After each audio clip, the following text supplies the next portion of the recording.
Okay.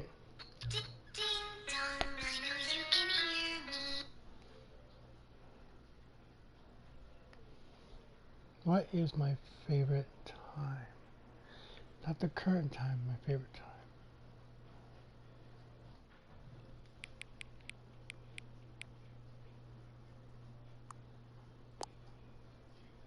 Okay, so that's my... Yes, it remembered. Ah, favorite time. Yeah. By the way, we're playing the Stanley Parable again, except it's called the Stanley Parable 2 now, according to the narrator. If you don't believe me, go to my YouTube channel. It's in my description of my name on here. It's in the description on here. Check it out. Or could you simply not recite given a correct time again? After all, I know how much you enjoy setting the time correctly. Okay, now I'm curious how accurate 5 p.m. is. Let's use another slider to find out.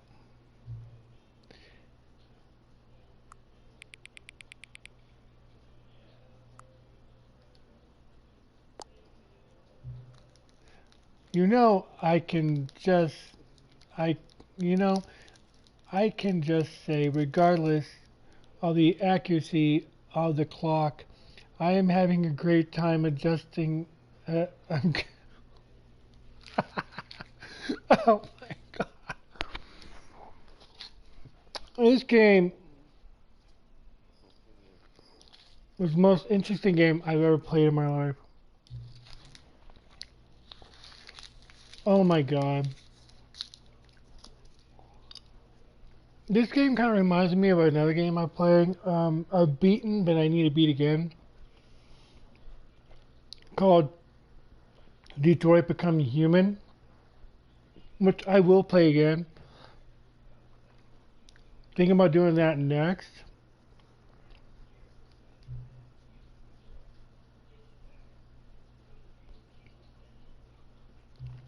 It's all good to collect data.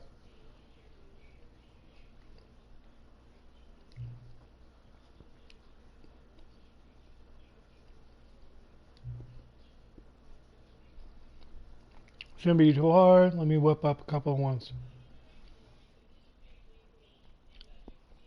Should be ready next time you beat up the game.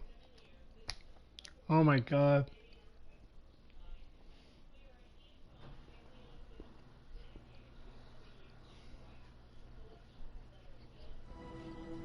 As you see, now it's called the Stanley Parable 2 because the narrator got bored. And this is actually where I left off. So I do not know how this is going to happen. I do not know how this is going to work. Let's hop right into the game.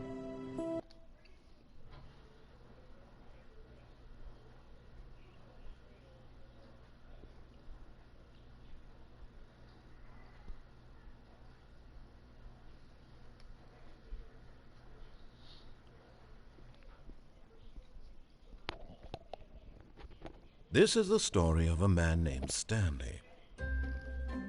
How much give him, Tom? Stanley worked for a company in a big building where he was employee number 427. Employee number 427's job was simple. He sat at his desk in room 427 and he pushed buttons on a keyboard. Orders came to him through a monitor on his desk, telling him what buttons to push, how long to push them, and in what order. This is what employee 427 did every day of every month of every year. And although others might have considered it soul-rending, Stanley relished every moment that the orders came in, as though he had been made exactly for this job. And Stanley was happy. And then one day, something very peculiar happened. Something that would forever change Stanley. And it says the Stanley Parable 2. He had been at his desk for nearly an hour when he realized that not one single order had arrived on the monitor for him to follow. No one had showed up to give him instructions, call a meeting, or even say hi. Never in all his years at the company had this happened, this complete isolation. Something was very clearly wrong. Shocked, frozen solid, Stanley found himself unable to move for the longest time. But as he came to his wits and regained his senses, he got up from his desk and stepped out of his office.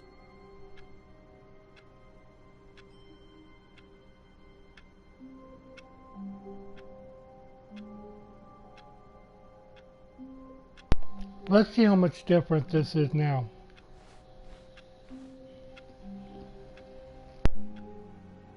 All of his co-workers were gone. What could it mean? Stanley decided to go to the meeting room. Perhaps he had simply missed a memo. I like how every balloon says "Get well someday." No matter how hard Stanley looked, he couldn't find a trace of his co-workers. Click off TV. Click off TV. Oh, there we go. My monitor. You know what I'm saying.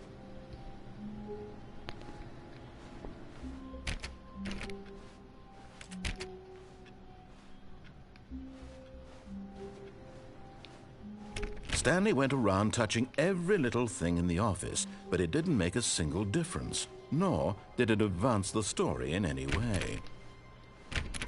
See, this is now like a new thing for the Stanley Parable. You.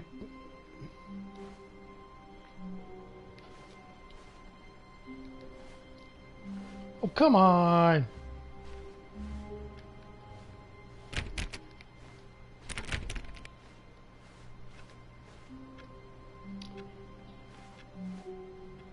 I grabbed the bucket last time. The bucket was here, but I grabbed the bucket last time. I'm actually not going to grab the bucket this time just to see what happens.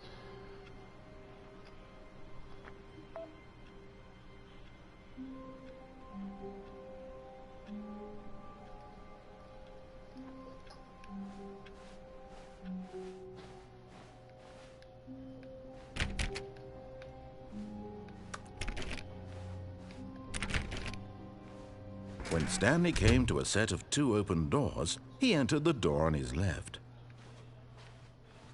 This was not the correct way to the meeting room, and Stanley knew it perfectly well. Perhaps he wanted to stop by the employee lounge first, just to admire it. Yes, I'm just doing this for no reason.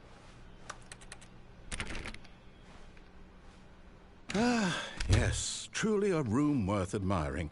It had really been worth the detour after all, just to spend a few moments here in this immaculate, beautifully constructed room. Stanley simply stood here, drinking it all in. But eager to get back to business, Stanley took the first open door on his left.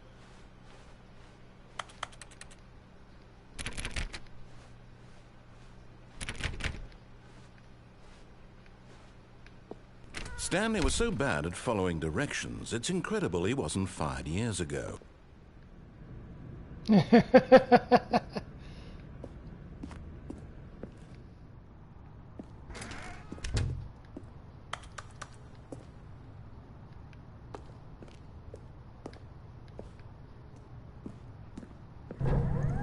Look, Stanley, I think perhaps we've gotten off on the wrong foot here. I'm not your enemy, really, I'm not.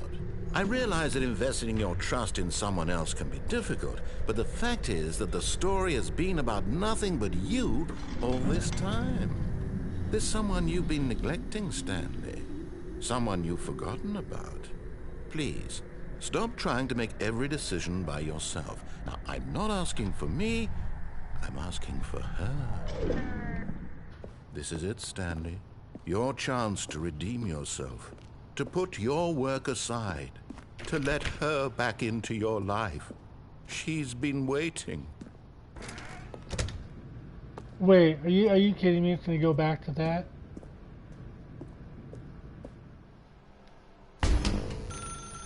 That's her, Stanley.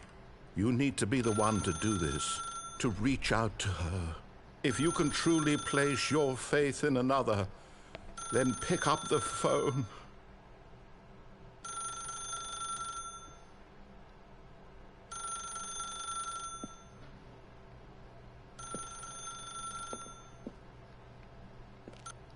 As Stanley picked up the phone, a white light engulfed him, filling him not just with radiance, but with hope. Hope for a life reunited one... Wait. Oh, goodness. Stanley, did you just unplug the phone? No, that wasn't supposed to be a choice. How did you do that? You actually chose incorrectly? I didn't even know that was possible. Let me double check. No, it's definitely here, clear as day. Stanley picks up the phone. He's taken to his apartment where he finds his wife, and the two pledge themselves to one another. Music comes in, fade to white, roll credits. Not picking up the phone is actually somehow an incorrect course of action. How is that even possible? None of these decisions were supposed to mean anything. I don't understand. How on earth are you making meaningful choices? What did you... Wait a second. Did I just see... No, that's not possible. I can't believe it. How had I not noticed it sooner? You're not Stanley. You're a real person. I can't believe I was so mistaken. This is why you've been able to make correct and incorrect choices. And to think I've been letting you run around in this game for so long. If you'd made any more wrong choices, you might have negated it entirely. It's as though you completely ignored even the most basic safety protocol for real-world decision-making. Or did you not grasp the severity of the situation? Well, I won't have that kind of risk on my watch. I'm going to stop the game for a moment so we can educate you properly on safe decision-making in the real world. Please observe this helpful instructional Oh my video. god, the game itself is now... Choice. It's the best part of being a real person. But if used incorrectly, can also be the most dangerous. For example, in this scenario, a hypothetical real person named Rupert has a choice. He could invent a machine that eliminates food shortages across the world to make life better for all people. Or he could spend years of hard work forgetting how to read. Which choice would you make? Remember that unlike here, the real world makes sense, and at no time should you make a choice that does not conform to rational logic. If you find yourself speaking with a person who does not make sense, in all likelihood, that person is not real. Allow the person to finish their thought, then provide an excuse why you cannot continue talking. Turn to a partner and practice saying, "My goodness, is it 4:30? I'm supposed to be having a back, sack, and crack."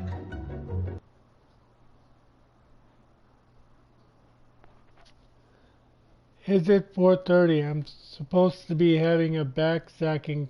What? Excellent.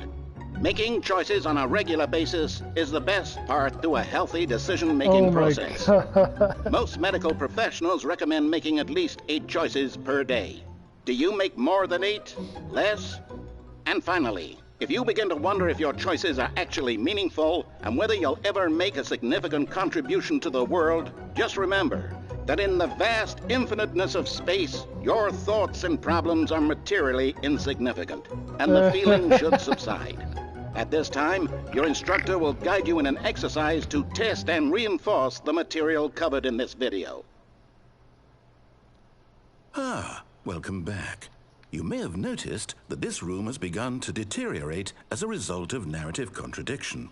But not to worry. Now that you're properly informed on good decision-making, we're going to revisit a choice you made just a few minutes ago and see what the correct thing to do would have been. This way, please. Wait, what?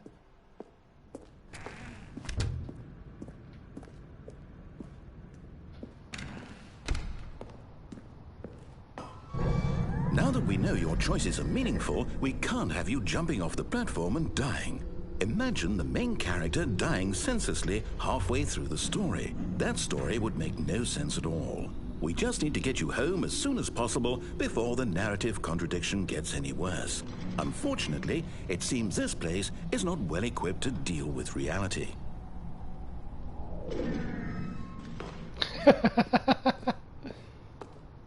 Wow, it's actually letting me go back.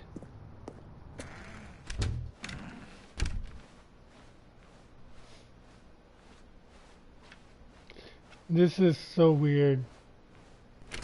Almost there. You'll take the door on the left, back to the correct ending, the story will have resolution once again, and you'll be home free in the real world. Now remember, all you need to do is behave exactly as Stanley would. That means choosing responsibly and always putting the story first. I'm quite sure you'll be up to the task. Just follow my lead and you'll be fine. All right. When Stanley came to a set of 2 open doors, he entered the door on his left.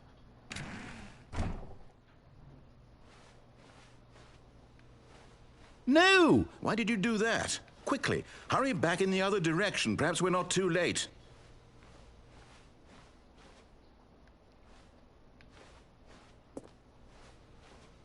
Okay, so I can't go this way now. I am really messing the story up.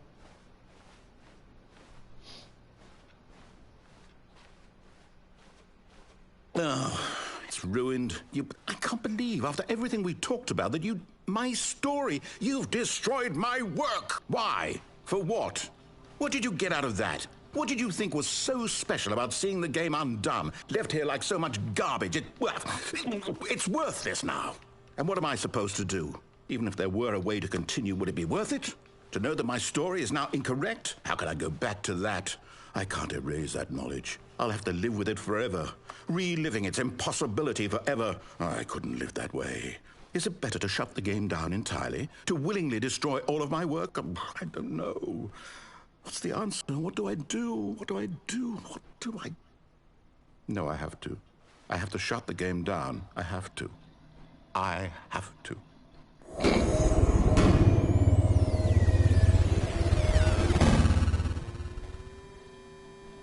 Okay.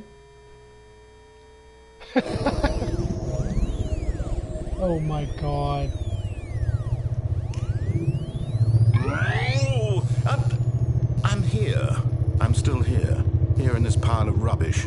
With you. You. Who thought you were so clever. Now look where we are. My entire game is destroyed. It was the only thing in the world that was mine, and you've run it into the ground. What, did you think that would be funny? You just had to see? Didn't I impress upon you how important it was to be like Stanley? He actually knows how to do what I tell him to. He understands that if I say to do something, there's a damn good reason for it. That thought hadn't even occurred to you, had it? That there's a world outside of you? You're a child. I am not. My story. If you'd just gone through the door on the left, you would have seen it. There was a whole underground facility. You would have destroyed it and been victorious. It would have been so perfect. I worked so hard on it. I tried so hard to make... behave exactly as Stanley would. That means choosing responsibly and always putting the story first. I'm quite sure you'll be up to the task. Just follow my lead and you'll be fine. All right. Okay. When Stanley came to a set of 2 open doors, he entered the door on his left. No! Why did you do that? Quickly, hurry back. Oh my god. Behave exactly as Stanley would. That means choosing responsibly and always putting the story first. I'm quite sure you'll be up to the task. Just follow my lead and you'll be fine. All right. When Stanley came to a set of 2 open doors, he entered the door on his left.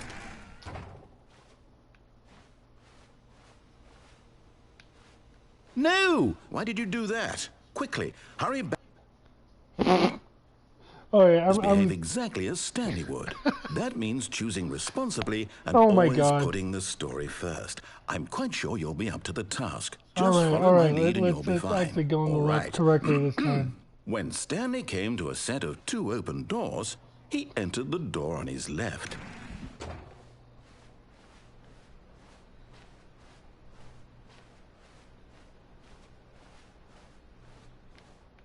Yet there was not a single person here either. Feeling a wave of disbelief, Stanley decided to go up to his boss's office, hoping he might find an answer there. You know, these spreadsheets just don't make any sense.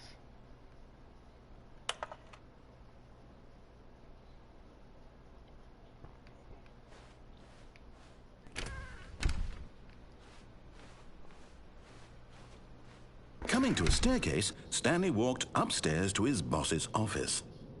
It won't let me go downstairs. Did you see that? It actually is blocking me from making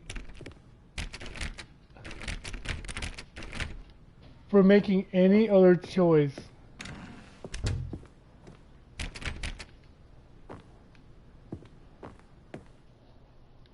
What the hell? Stepping inside his manager's office, Stanley was once again stunned to discover not an indication of any human life.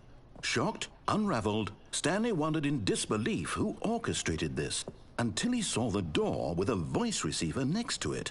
Surely behind this door lay all the answers to his questions.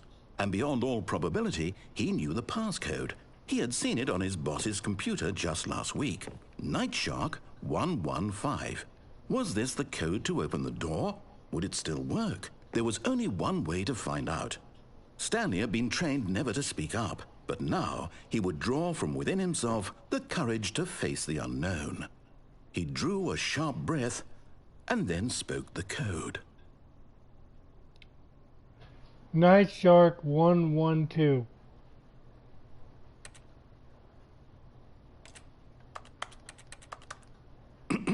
Stanley spoke the code. Oh, 115. Nightshark 115. He spoke it into the receiver, right there on the wall. Nightshark 115. Nightshark I'm sorry, is there a problem? 115. You didn't mishear me, did you? Please speak the code into the receiver. Otherwise, we can't get on with the story. This is a crucial step. Nightshark 115. Okay, fine. You're not going to do it, but you know what? It's pretty humiliating to bring you this far, only for you to suddenly decide you have better things to do. I asked you for this one single thing, for your respect. The kind of respect Stanley shows for his choices. He knows what it means to take a story seriously. If you didn't want to see what I had to show you, then why did you come here? You had a choice, you know. You could have gone through the door on the right. You could have done whatever the hell you wanted over there. Why did you come this way? Speak. Say something to me. Explain yourself, you coward. You... When Stanley came to a set of two open doors, he entered the door on his left. Stanley? What? Hello? Are you... Is everything okay? Stanley, please. I need you to make a choice. I need you to walk through the door. Are you listening to me? Can you hear me? Oh my God! Stanley, this is important. The story needs you. It needs you to make a decision. It cannot exist without you. Do you understand me? Whatever choice you make is just fine. They're both correct. You cannot be wrong here. We can work together. I'll accept whatever you do. I simply need you to take that step forward, please. Choose. Do something. Anything. This is more important than you can ever know. I need this. The story needs it. Wow, I broke the game. Are you there? And I fixed the game, and I broke the game, and it's just... Are you there? Okay. It's okay, I can wait. You need time to decide. Time to make sure your choice is correct. That is the best choice. That's all right. I'll wait for you to decide what's the right thing to do. Take as much time as you need. Wait, can I even... Oh my God. The credits froze.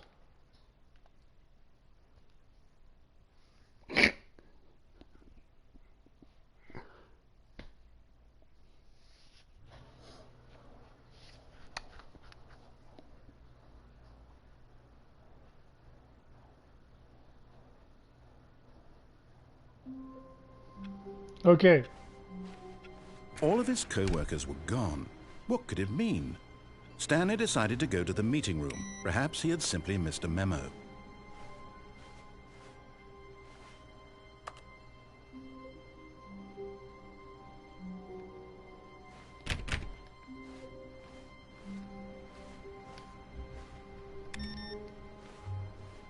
Not taking the bucket.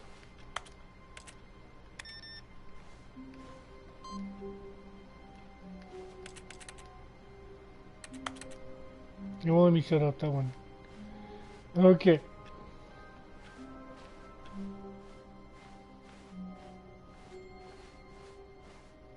When Stanley came to a set of 2 open doors, he entered the door on his left. This was not the correct way to the meeting room, and Stanley knew it perfectly well. Perhaps he wanted to stop by the employee lounge first, just to admire it.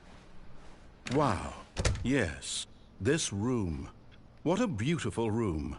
What a gorgeous, gorgeous room. Thank goodness Stanley had taken this detour on his way to the meeting room. Life without having experienced this room was now too horrible even to consider. But eager to get back to business, Stanley took the first open door on his left.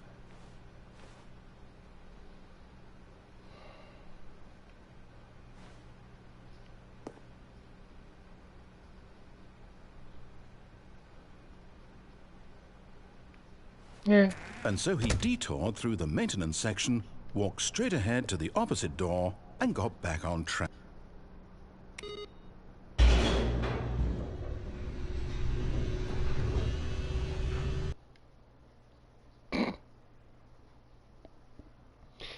It's so interesting how many times you can just mess this up. But Stanley didn't want to go back to the office. He wanted to wander about and get even further off track. So now in order to get back, he needed to go, from here it's, left. Oh, no, it's to the right, my mistake. No, not the right. Why would I have ever said it was to the right? What was I thinking? It's clearly... Oh dear, would you hold on for a minute, please? Now, let's see. We went down, right, left, down, left, right. Yep, okay, yes. I've got it now. This story is absolutely, definitely this way.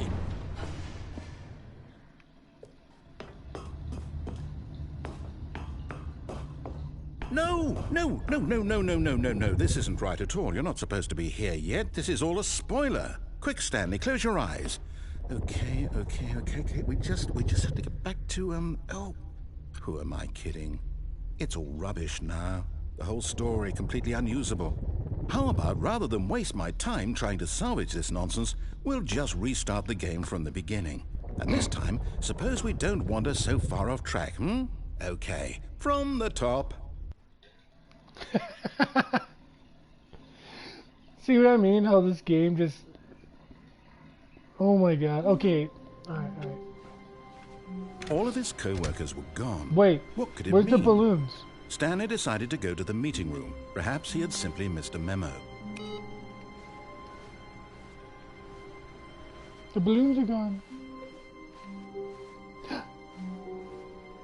My bucket is gone.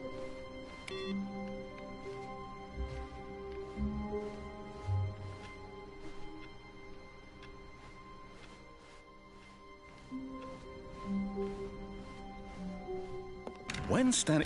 Wait, what? No, I restarted. I swear, I definitely restarted the game over, completely fresh. Everything should be... Oh, did something change? Stanley, did you change anything when we were back in that room with all the monitors? Did you move the story somewhere, or... Hold on. Why am I asking you? I'm the one who wrote the story. It was right here just a minute ago. I know for sure that it's here somewhere. Okay, then. It's an adventure. Come, Stanley. Let's find the story. I've been that way. I'm gonna go... Obviously can't go that way, so I'm gonna go this way.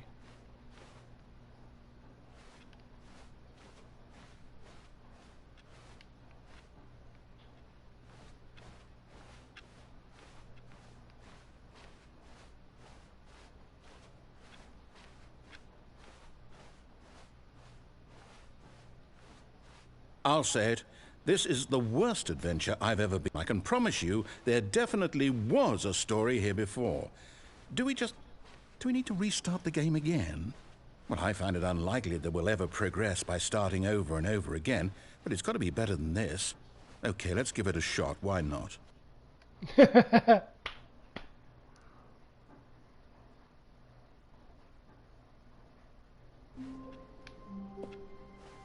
All of his co-workers were gone. What could it mean? Stanley decided to go to the meeting room. Perhaps he had simply missed a memo.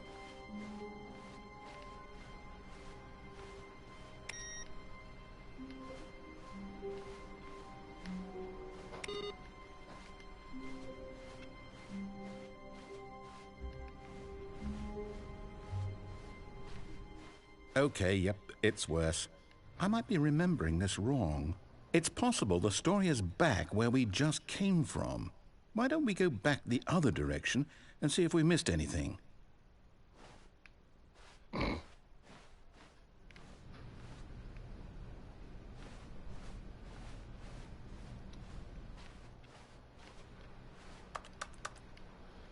Oh, okay. Aha! I knew we'd miss something. The story. Here it comes.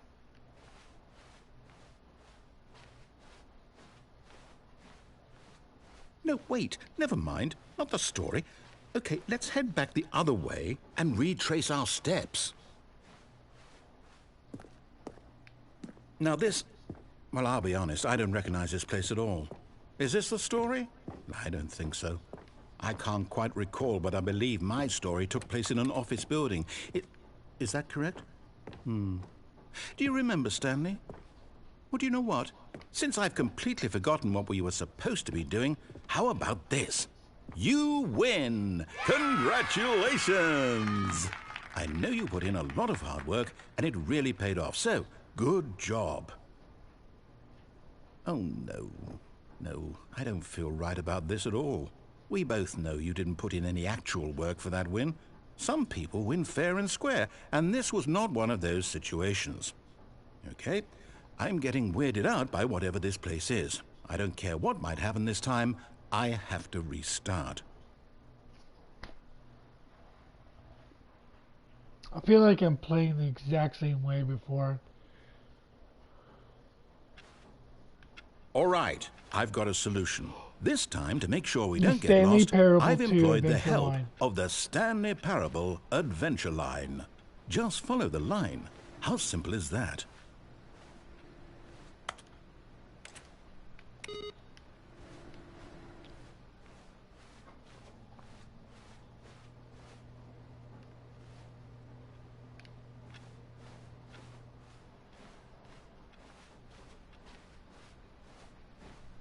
Whoa. Okay.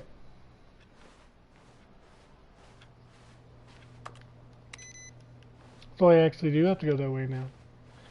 Just like weirdly before.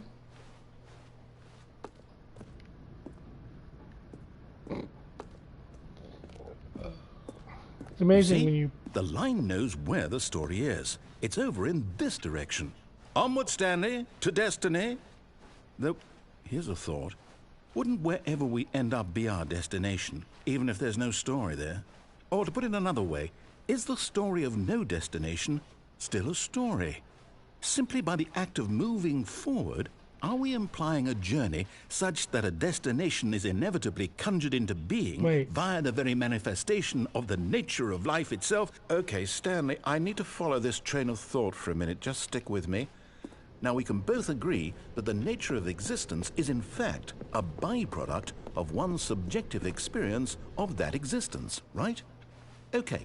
Now, if my experience of your existence rests inside of your subjective experience of this office, is this office, in fact, the skeleton of my own relative experiential mental subjective construct? Whoa, whoa, whoa, whoa, whoa.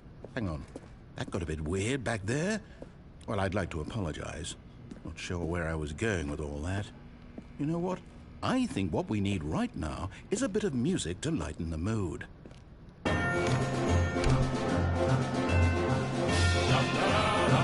am so, again, confused. It's like...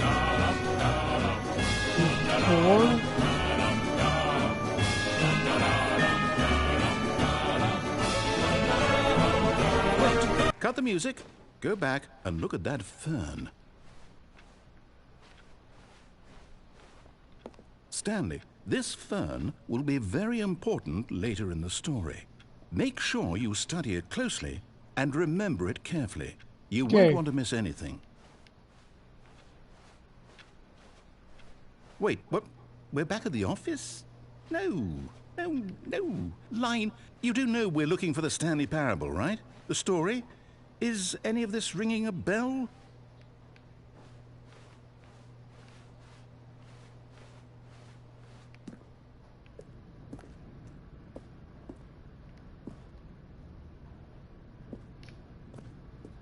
Wait. Does give me an option to go this way. Which is back to the office.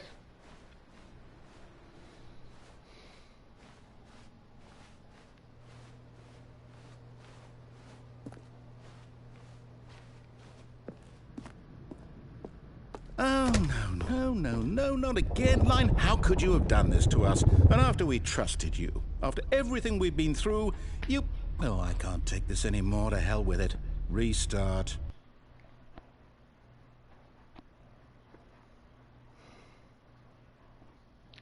I don't understand. You know what, Stanley? I say forget the adventure line. What's it ever done for us? We're intelligent people, right? Why can't we make up our own story? Something exciting, daring, mysterious. Ooh, this all sounds perfectly doable. Why don't we simply start wandering in, well, I don't know. How about this direction?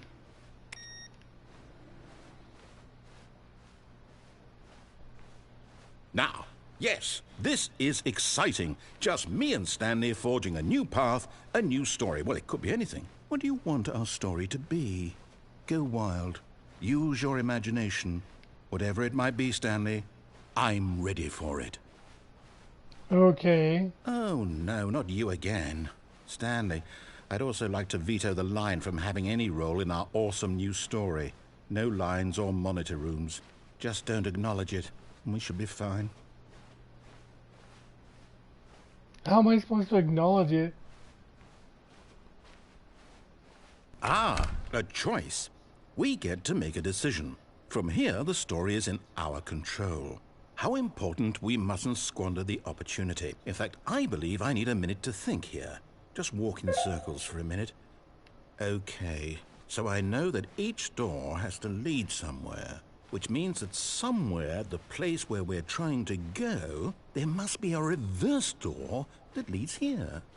And that in turn means that our destination corresponds with the counter-inverted reverse door's origin. So starting from the right, let us ask, will taking the right door lead us to where we're going?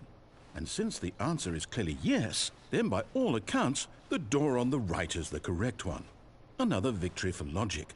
Come, Stanley, our destiny awaits. Oh, hold up, what's this? The confusion ending. You're telling me that's what this is? It's all one giant ending?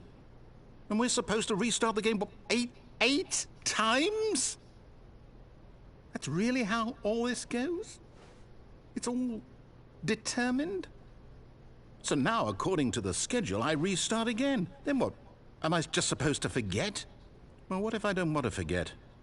My mind goes blank simply because it's written here on this thing, wall. Well, who consulted me? Why don't I get to decide? Why don't I get a say in all of this? Is it really? No, it can't be. I don't want it to be. I don't want the game to keep restarting. I don't want to forget what's going on. I don't want to be trapped like this. I won't restart the game. I won't do it. I won't do it. I won't do it. And the timer stopped? Does that mean, did we do it? Did we break the cycle? The, whatever it is that made this schedule? How would we even know? Will someone come for us? Will something happen? So, okay. I guess now we just wait, you know. I suppose in some way that this is a kind of story, wouldn't you agree? I'm not quite sure if we're in the destination or the journey. though they're always saying that life is about the journey and not the destination. Oh so my I hope God. that's where we are right now. We'll find out, won't we? Eventually. Well, in the meantime, if you... Okay. Now will it bring back the bucket? I actually have no clue what is... Okay. all of his co-workers were The gone, balloons are what could it back. mean? Stanley decided to go to the meeting room. Perhaps he had simply missed a memo. No matter how hard Stanley looked, he couldn't find a trace of his co-workers. The bucket's back.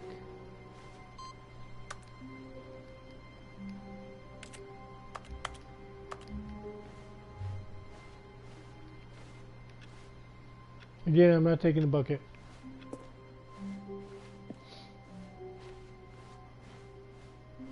When Stanley came to a set of 2 open doors, he entered the door on his left. I'm actually going to go through the story normally.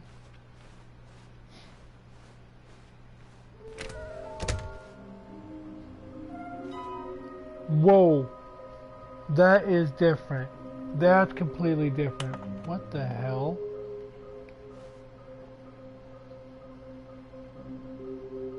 The little Stanleys. That was never on that slide before.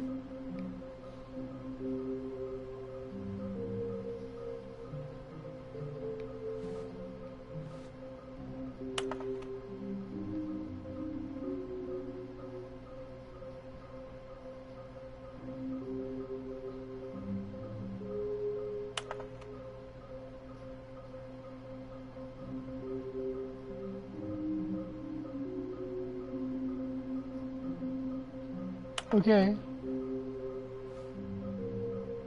Yeah, that was never that way. That was never there before.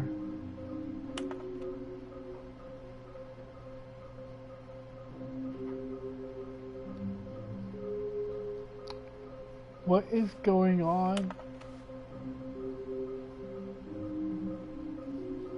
There will be a reward finding them all. So everybody's gone nuts finding this.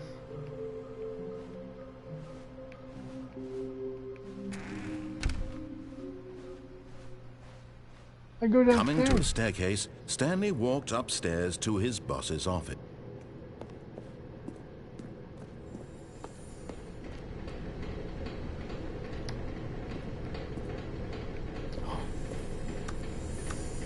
Another miniature Stanley figurine. This, you know, there really must be a snappier name for these things. What about mini-stands? Stanley figs?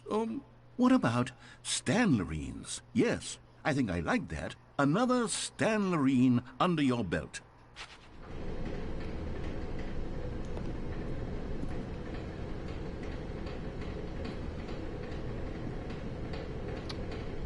Yeah, I really want to go and do this.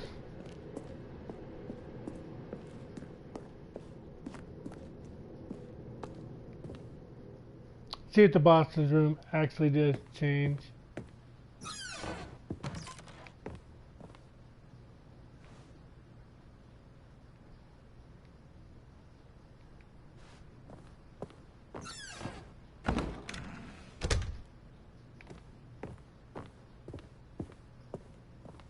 Stepping into his manager's office, Stanley was once again stunned to discover not an indication of any human life.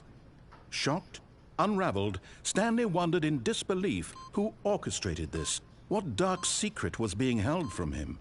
What he could not have known was that the keypad behind the boss's desk guarded the terrible truth that his boss had been keeping from him. And so the boss had assigned it an extra secret PIN number. 2845. Oh yeah. But of course, Stanley couldn't possibly have known this. Yet incredibly, by simply pushing random buttons on the keypad, Stanley happened to input the correct code by sheer luck. Amazing. He stepped into the newly opened passageway.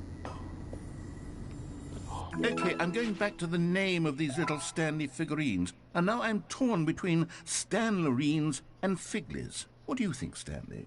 What name better encapsulates the intrinsic sense of happiness that you Okay, get so from I'm seeing gonna a see small number if we in the can corner actually of your find screen all go up 6 by of these 1? while Let playing. me sit on it. I'm sure it will come to me. It's gonna be worth nothing, but still.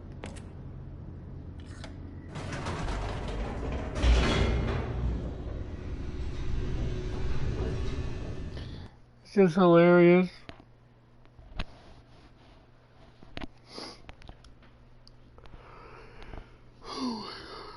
So many things you could do to this game.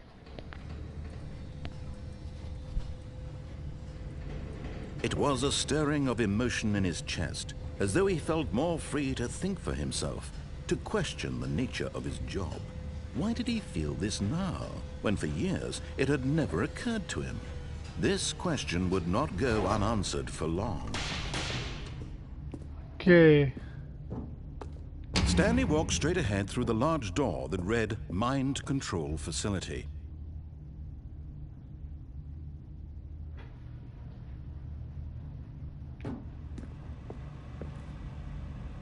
Although this passageway had the word escape written on it, the truth was that at the end of this hall, Stanley would meet his violent death.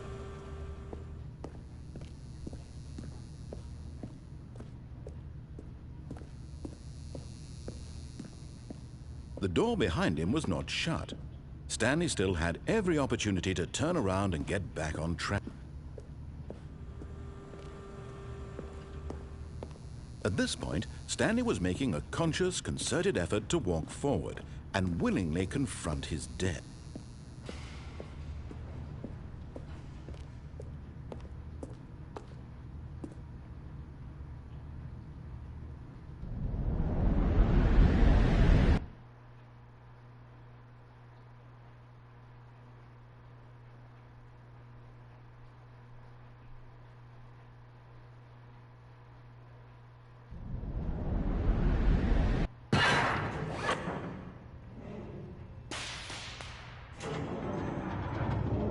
As the machine whirred into motion and Stanley was inched closer and closer to his demise, he reflected that his life had been of no consequence whatsoever.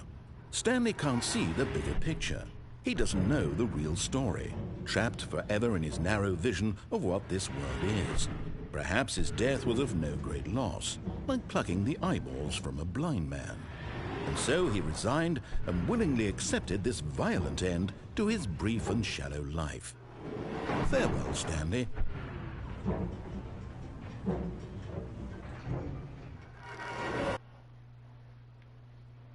Farewell, Stanley, cried the narrator, as Stanley was led helplessly into the enormous metal jaws. In a single visceral instant, Stanley was obliterated as the machine crushed every bone in his body, killing him instantly.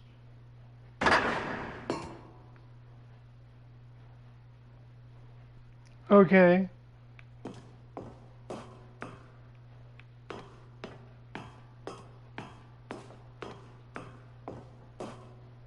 And yet it would be just a few minutes before Stanley would restart the game, back in his office, as alive as ever.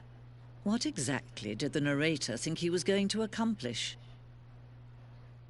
Oh yeah, When every back in the path phone. you can walk has been created for you long in advance, death becomes meaningless, making life the same. Do you see now? Do you see that Stanley was already dead from the moment he hit start?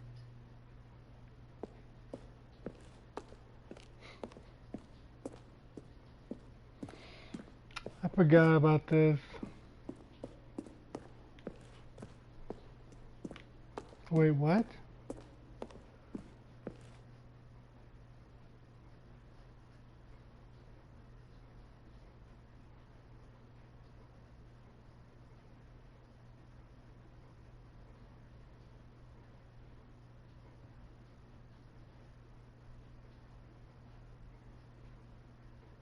Okay, I want to find this Warzone ending. I want to find the Warzone ending. I really have to try to find it.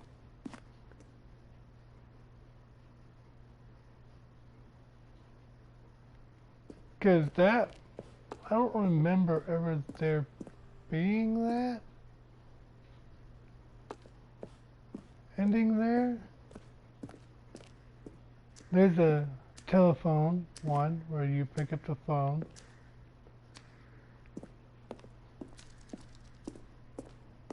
I really want to find that one.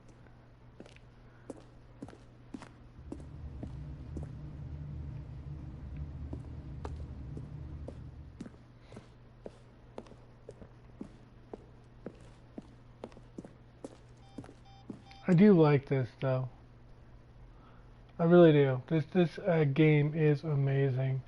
There's so many different endings, and I'm really trying to find them all. I really want to do maybe find the war zone ending.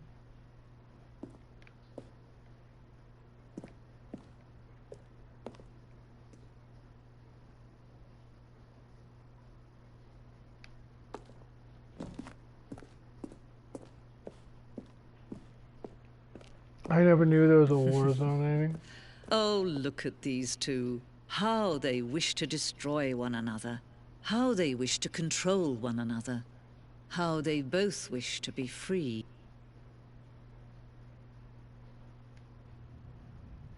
Can you see? Can you see how much they need one another?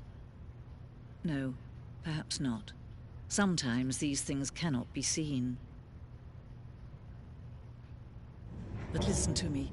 You can still save these two. You can stop the program before they both fail. Turn off your PlayStation. There's no other way to beat this game. As long as you move forward, you'll be walking someone else's path. Stop now and it'll be your only true choice. Whatever you do, choose it. Don't let time choose for you. Don't let...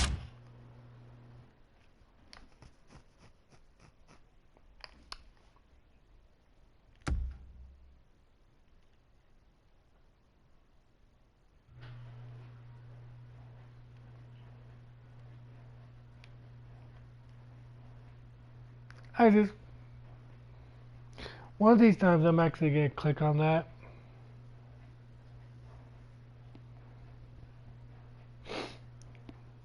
Because that is an achievement you can get in this game, is that you can just start the whole thing over again.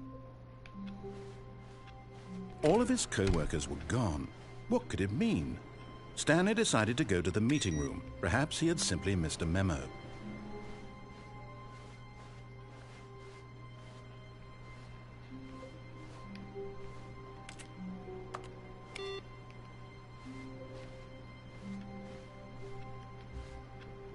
Okay, now I'm going to actually get serious and actually get the proper ending. When Stanley came to a set of 2 open doors, he entered the door on his left.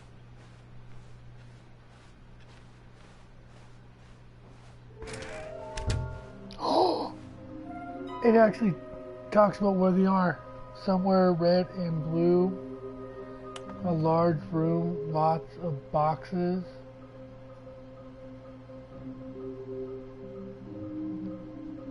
Okay.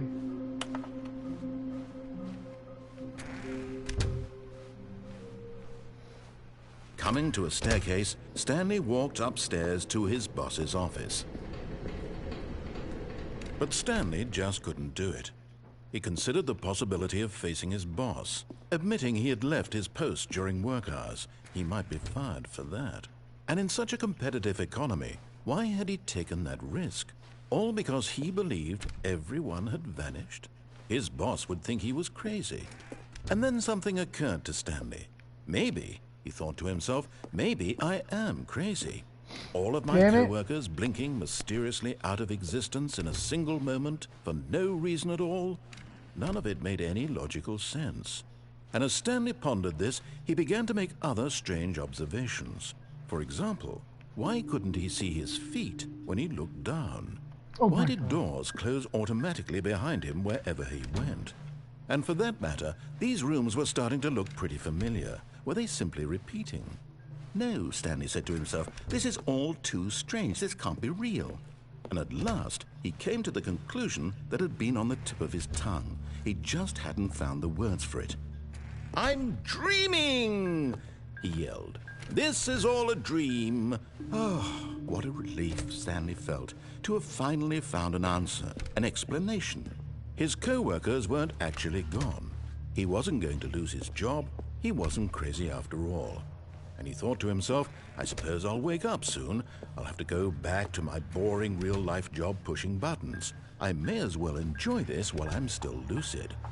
So, he imagined himself flying and began to gently float above the ground. Then he imagined himself soaring through space on a magical starfield, and it too appeared. It was so much fun, and Stanley marveled that he had still not woken up. How was he remaining so lucid? And then perhaps the strangest question of them all entered Stanley's head. One he was amazed he hadn't asked himself sooner. Why is there a voice in my head dictating everything that I'm doing and thinking? Now the voice was describing itself being considered by Stanley, who found it particularly strange. I'm dreaming about a voice describing me, thinking about how it's describing my thoughts, he thought. And while he thought it all very odd and wondered if this voice spoke to all people in their dreams, the truth was that, of course, this was not a dream. How could it be? Was Stanley simply deceiving himself, believing that if he's asleep, he doesn't have to take responsibility for himself? Stanley is as awake right now as he's ever been in his life. Now, hearing the voice speak these words was quite a shock to Stanley. After all, he knew for certain, beyond a doubt, that this was in fact a dream. Did the voice not see him float and make the magical stars just a moment ago? How else would the voice explain all that? This voice was a part of himself too. Surely, if he could just... He would prove it. He would prove that he was in control, that this was a dream. So he closed his eyes gently, and he invited himself to wake up. He felt the cool weight of the blanket on his skin, the press of the mattress on his back, the fresh air of a world outside this one. Let me wake up, he thought to himself. I'm through with this dream. I wish it to be over. Let me go back to my job. Let me continue pushing the buttons. Please, it's all I want. I want my apartment, and my wife, and my job. All I want is my life exactly the way it's always been. My life is normal. I am normal. Everything will be fine. I am okay.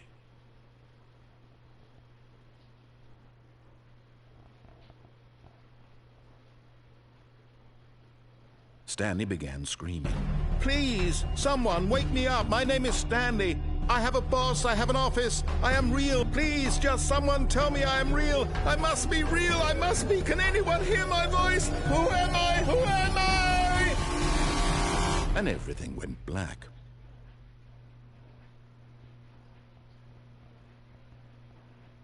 This is the story of a woman named Mariella. Mariella woke up on a day like any other. She arose, got dressed, gathered her belongings, and walked to her place of work. But on this particular day, her walk was interrupted by the body of a man who had stumbled through town talking and screaming to himself, and then collapsed dead on the sidewalk. And although she would soon turn to go call for an ambulance, for just a few brief moments, she considered the strange man. He was obviously crazy. This much she knew. Everyone knows what crazy people look like. And in that moment, she thought to herself how lucky she was to be normal. I am sane. I am in control of my mind. I know what is real and what isn't. It was comforting to think this, and in a certain way, seeing this man made her feel better. But then she remembered the meeting she had scheduled for so there is a heavenly ending. The very important people whose impressions of her would affect her career. This ending required by you to extension, find and interact with my computers in order. She had no time for this, the opposite, so it was only a moment that she stood there, staring down at the body. Awaiting input. And then if she you've turned interacted with them, you must restart the game manually or by getting another ending for the next one to appear. For 419, 432, boss of Sanctuary Computer, 4 34 in Stanley's computer. Apparently you can turn off Stanley's computer. Broom closet ending. Right door ending. Confusing ending. Cold feet ending. Apartment ending. Stanley ending. Zen.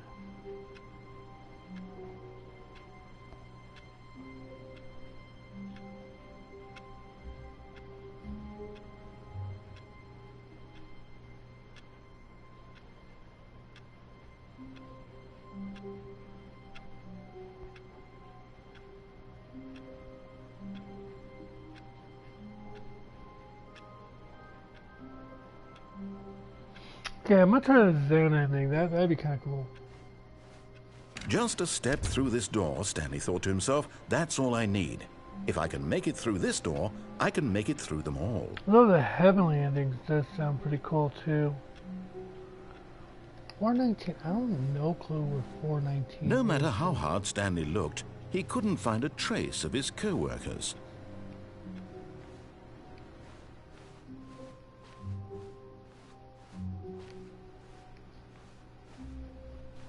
Oh, there's 419.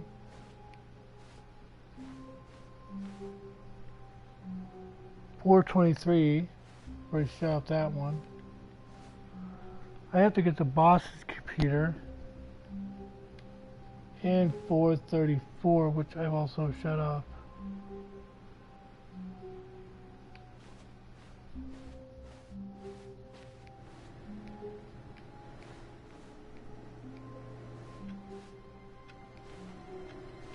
Wait a minute.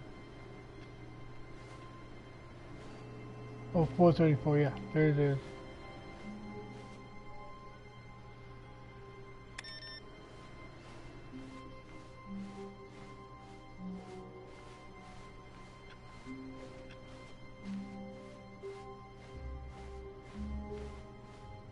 When Stanley came to a set of 2 open doors, he entered the door on his left.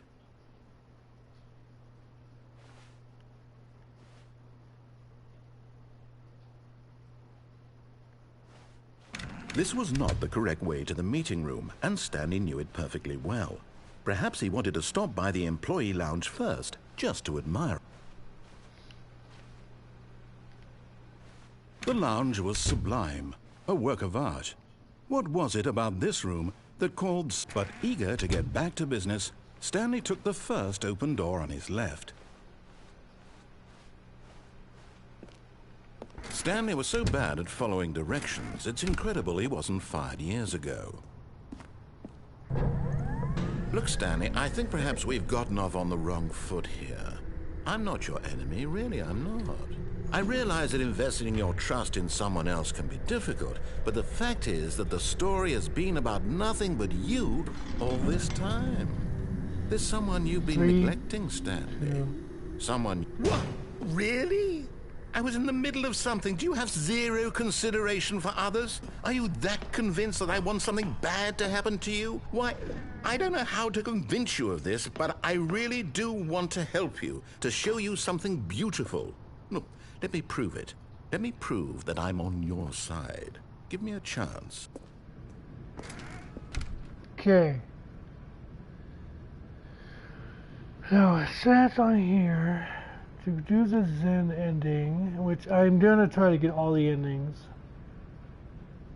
I don't know how many different endings I've had so far. I have to like disobey, walk through red, and then select the colors, pick red.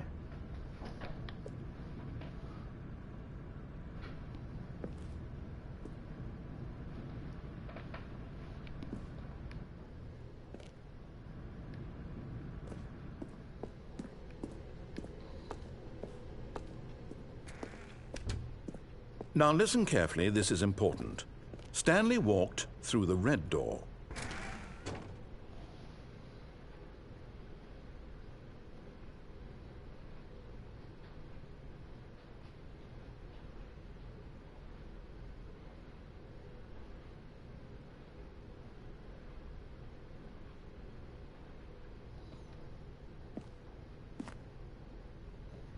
Yeah, it says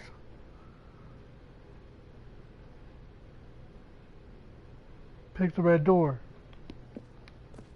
Oh, thank God you are willing to listen to me. Do you see that I really have wanted you to be happy all this time? The problem is all these choices. The two of us always trying to get somewhere that isn't here. Running and running and running, just the way you're doing right now.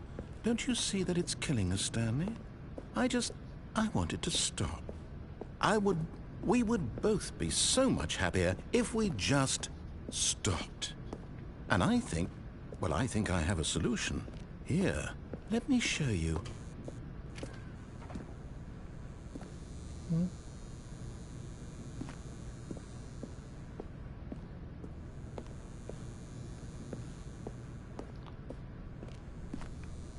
I actually have no choice.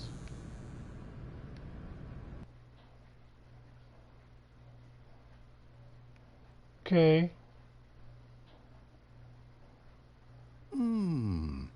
What do we want? What are we looking for?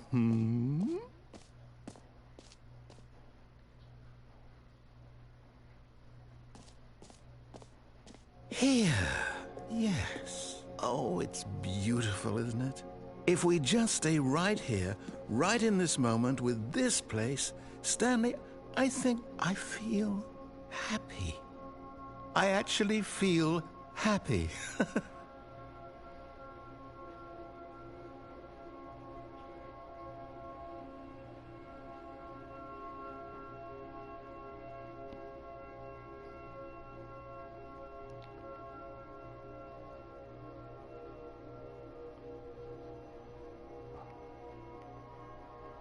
This is kind of cool and really trippy.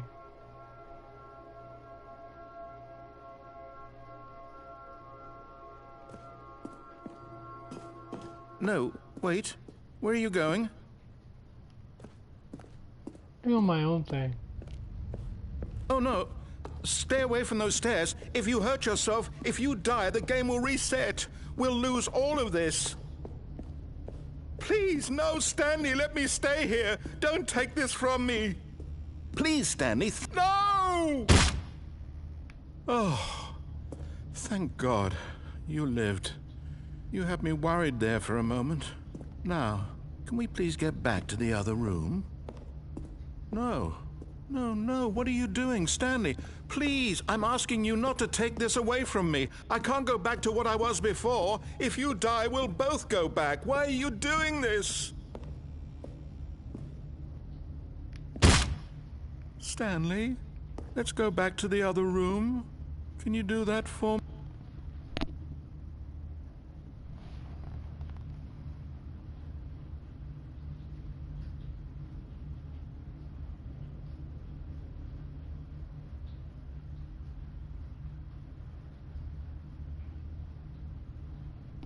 Ooh.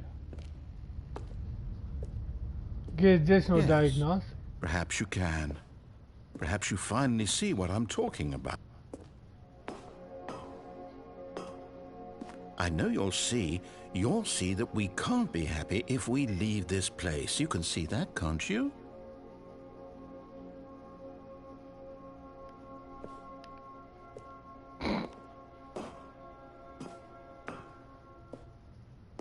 No, perhaps not.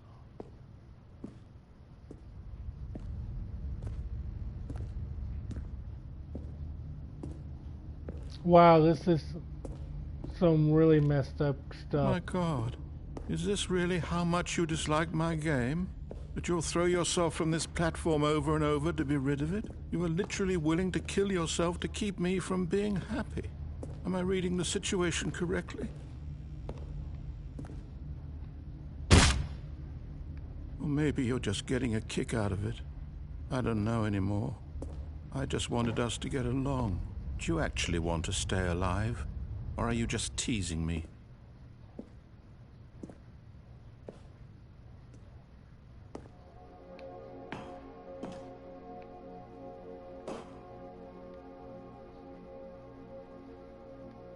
This is just way too trippy, you know what I'm saying?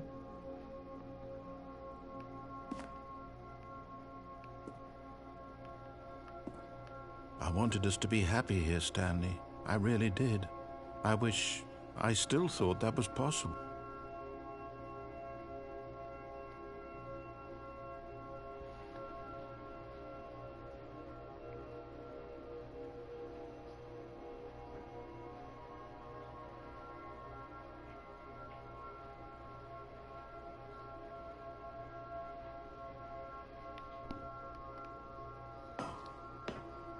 Okay.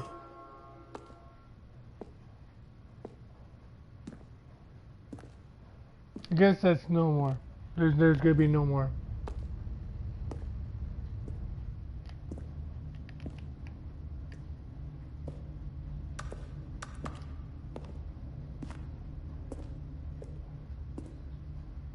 This game, it really is messed up.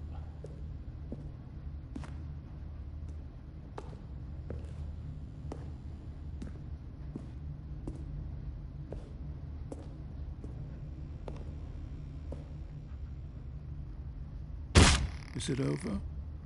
It's going to restart, isn't it? I'm going back.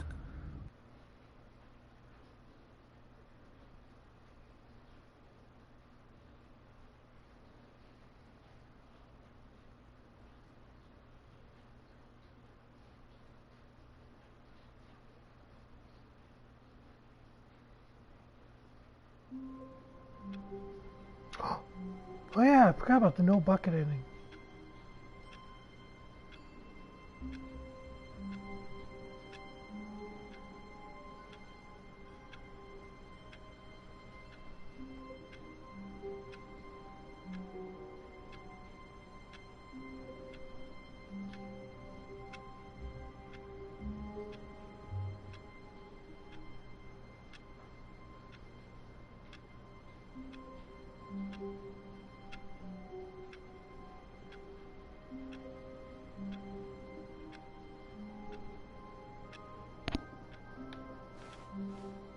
All of his co-workers were gone. What could it mean? Stanley decided to go to the meeting room. Perhaps he had simply missed a memo.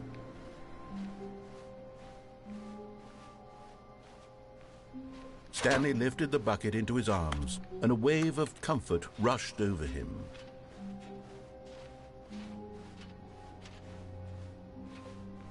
Stanley clutched the bucket tightly to his chest.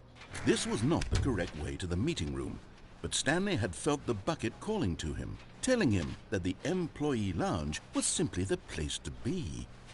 And here it was. Had the bucket turned out to be correct? Was this better than the meeting room? Okay, yes, I'm just Stanley like... thought to himself. Yes, perhaps it truly was. How insightful the bucket turned out to be.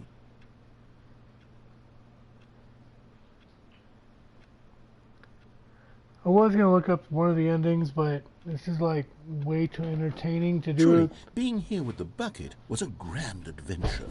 Stanley reflected on all they'd been through together. First, walking through the door on the right. Then walking to the lounge. Then arriving at the lounge. What a thrilling journey the bucket had inspired. I'm just really just enjoying this too much Perhaps now. this was where the bucket felt most truly at home. Here in the employee lounge. Perhaps it's the only place a bucket can even feel at home. Okay, so just standing here with the bucket, you get like a lot of different things. Stanley decided to just give the bucket absolutely as much time as it needed to be in the lounge. Clearly, the bucket and the employee lounge shared a special connection. Alright, we're good. But finally, the bucket was done being in the lounge, and they took the first open door on their left to get back to business. No, Said the bucket. don't go to the meeting room. Go somewhere else. The cargo lift, yes. Go there. Go to the cargo lift. Good, Said the bucket. now ride the lift all the way to the top. There's something up there I need you to do. Stanley did not question why or how this bucket was speaking to him. It should have alarmed him, of course, because buckets can't talk. But Stanley chose not to think about this obvious fact. He was firmly convinced that the bucket had spoken to him, and he unthinkingly did whatever the bucket asked.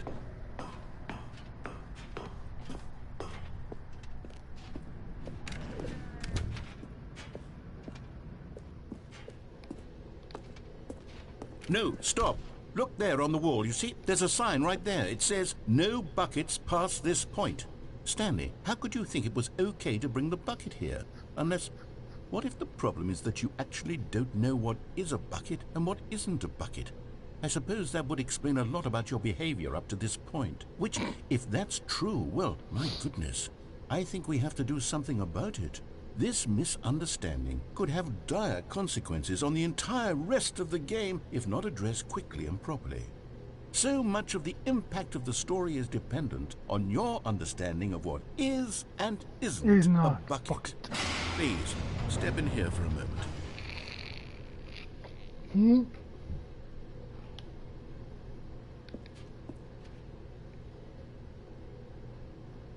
What is this? What did I do? I have no clue what I just did.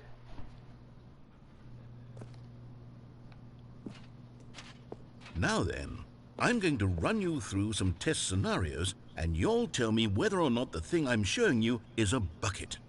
Simple enough, right? This should tell us everything we'll ever need to know about what is or is not a bucket. Okay, let's begin. Item 1. Is this a bucket? Correct. It is a hologram of a bucket, not an actual bucket.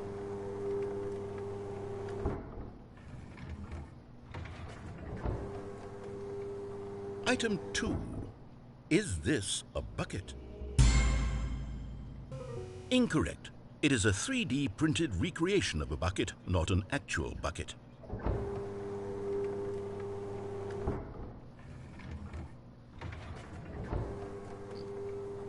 Item 3. Is this a bucket? Correct. This is a bucket.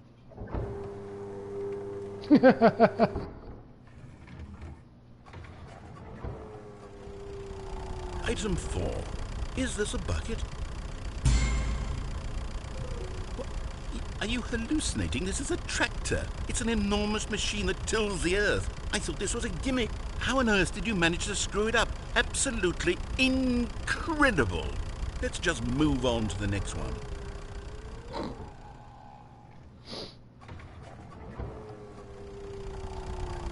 Is this a bucket? Oh my god. Incorrect. This is a bucket.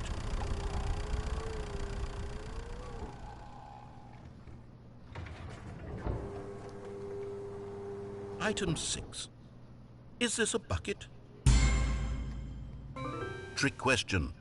Both. Gotcha.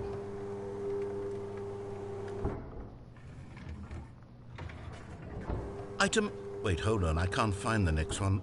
Let me see. It should be around here somewhere.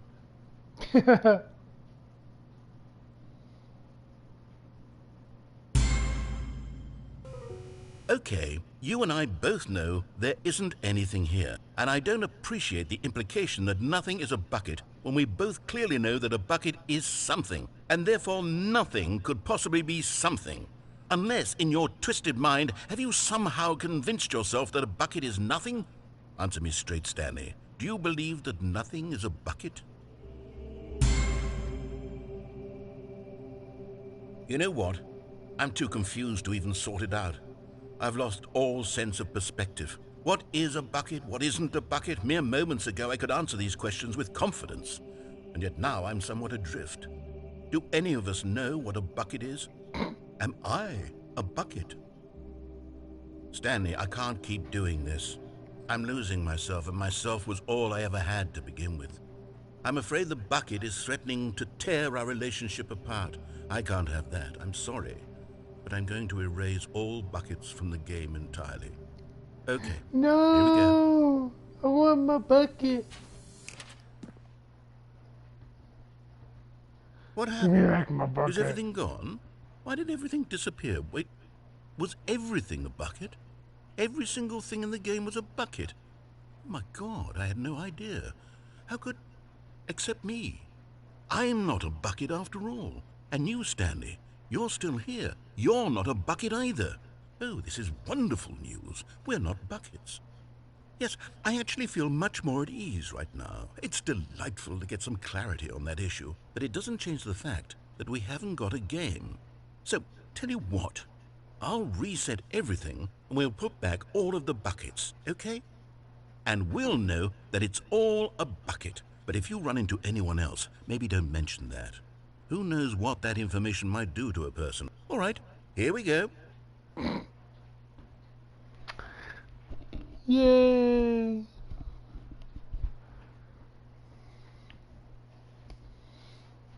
Okay, so I'm gonna grab the bucket. I'm gonna go somewhere else.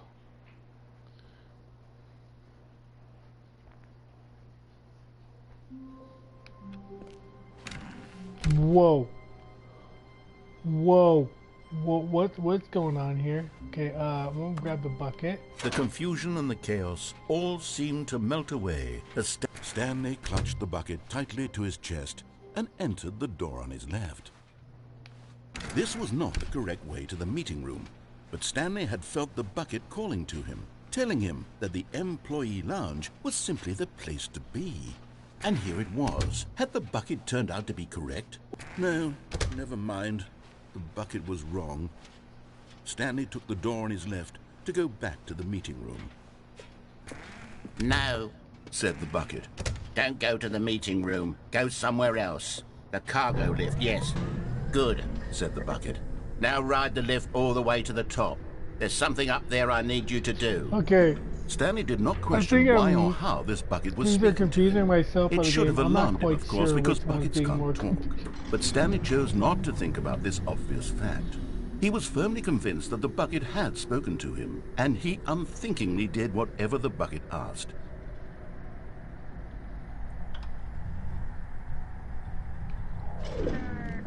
In here. Said the bucket. Go into this dark room over here.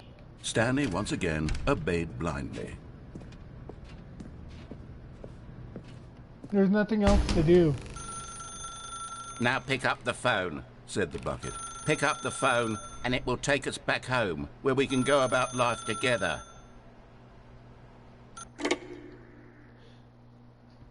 I've got the bucket. Oh my god. This is way too entertaining. This is the sad story of a man named Stanley and his bucket. Once Sad upon a story, time, I gave Stanley a bucket because I thought he was lonely and could use a friend. And then, very distressingly, he began to believe the bucket could speak to him.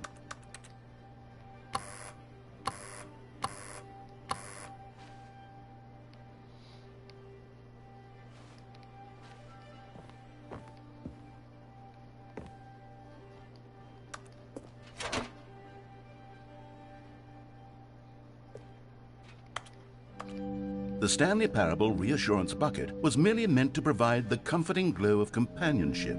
It doesn't literally talk and give you orders. Whatever Stanley is hearing the bucket say to him is just in his head.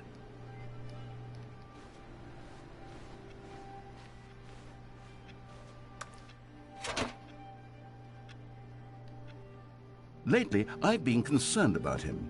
Wouldn't you be concerned as well? To see him delusional like this, obsessing over an inanimate metal object? I want to say something to him, but I don't know how I can convince him. I don't know if he'll listen to me.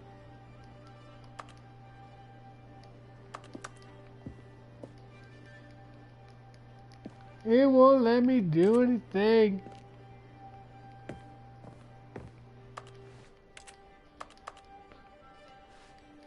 I broke the game.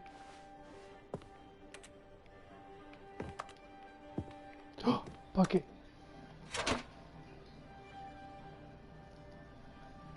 Well, I'll try anyway. Stanley, can you hear me?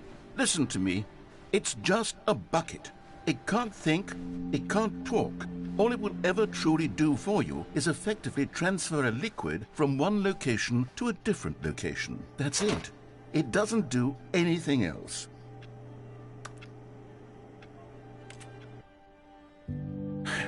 You see, he's not listening. He's still taking orders from the bucket. You know, once upon a time it was me he took orders from. Me he trusted and listened to. Now all he cares about is his awful bucket. This stupid hunk of metal.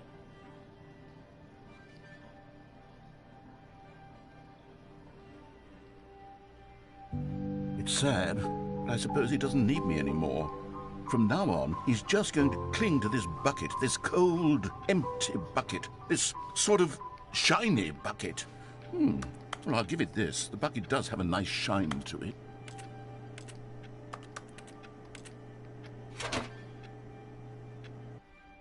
Yes, I suppose on closer inspection that it doesn't quite look like your average hardware store bucket. It's just a little more, what am I trying to say? Sturdier, more capable of transporting liquid. Like it would be better at moving an amount of water from one room to another.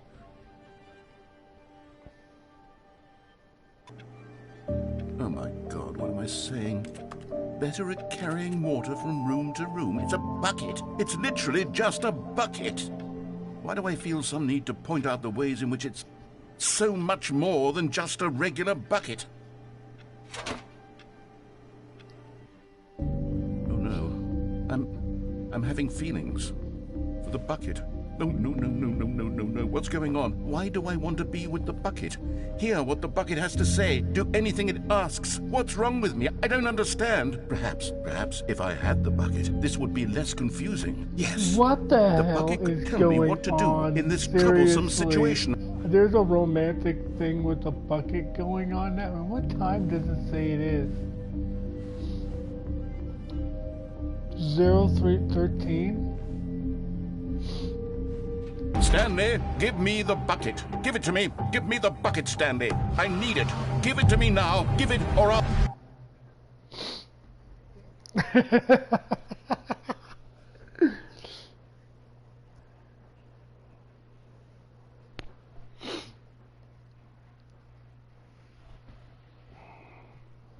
Okay.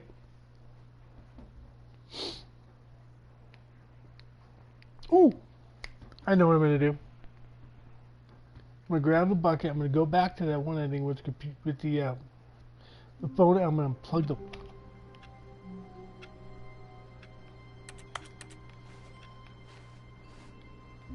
Yeah, All of his co-workers were gone. What could it mean? Stanley decided to go to the... Warmth spread through Stanley's arms. With the bucket in his arms again, he was home. What is going on? I literally have just messed the game up. Stanley so much. clutched the bucket tightly to his chest. This was not the correct way to the meeting room, but Stanley had felt the bucket calling to him, telling him that the employee lounge was simply the place to be.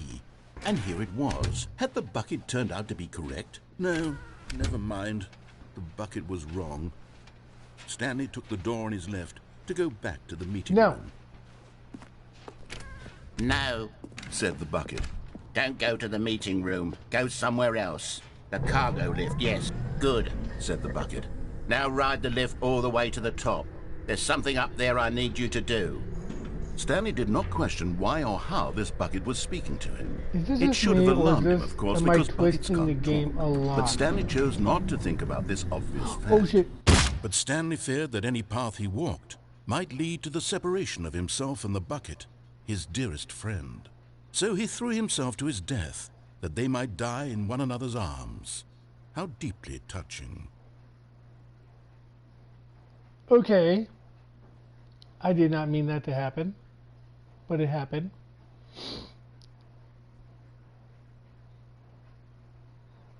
Can I still get to the lift?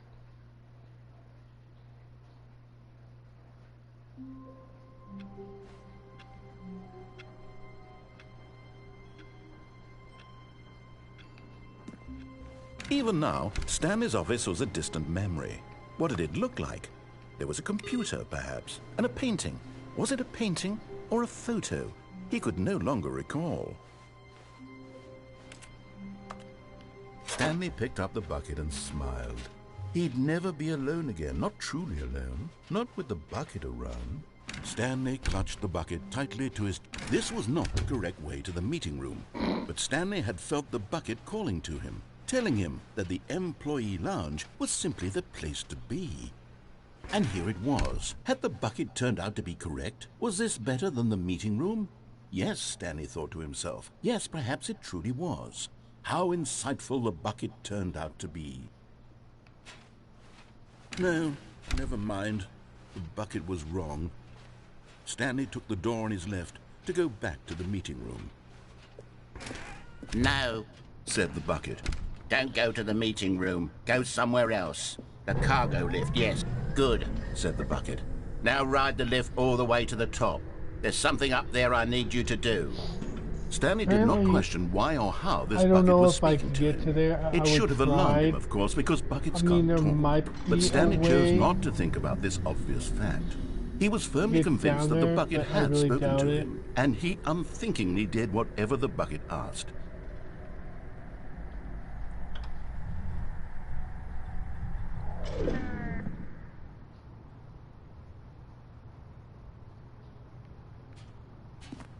In here, said the bucket. Go into this dark room over here. Stanley once again obeyed blindly.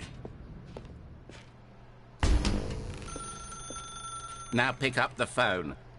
Whoa, hold on. Why did you unplug the phone? Were you trying to resist the bucket's orders? Stanley, I was joking. Obviously, the bucket isn't talking to you and telling you to do things. Buckets can't talk. It was a joke. Don't you get the joke? It's funny, Stanley. A talking bucket. Can't you see? Oh, goodness. I must have really bungled up the delivery if you actually took me seriously. Where did I mess up the joke? Should I have paused for longer or spoken quicker? Comedic timing is so difficult. I wish I were better at it. But there isn't exactly an instructional video on comedy that one can watch to fully... Oh, wait, yes, there is. It's sitting right here. Let's take a look. Wait, what? Where? What is comedic timing?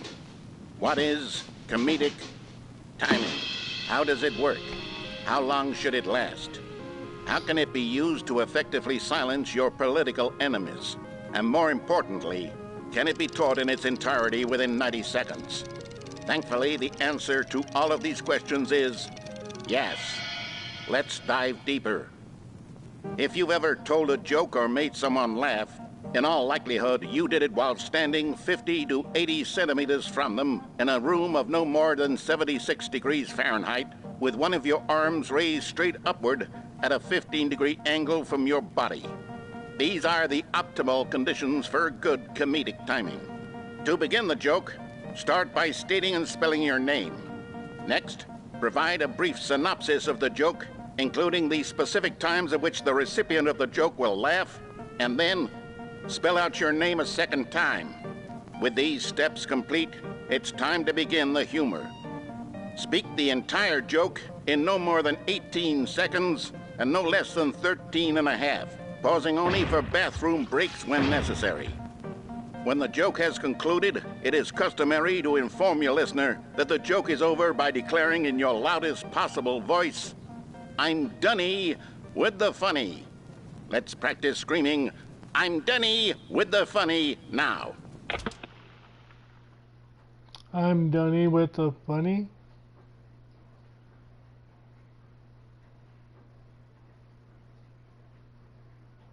I'm very confused too.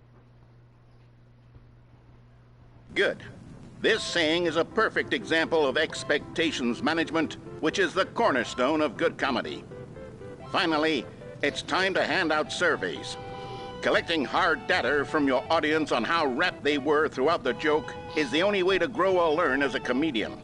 An effective survey should be no less than 10 pages long and should include the same question reprinted several times, just to ensure the survey taker is actually paying attention and not simply filling in answers at random. And that's all there is.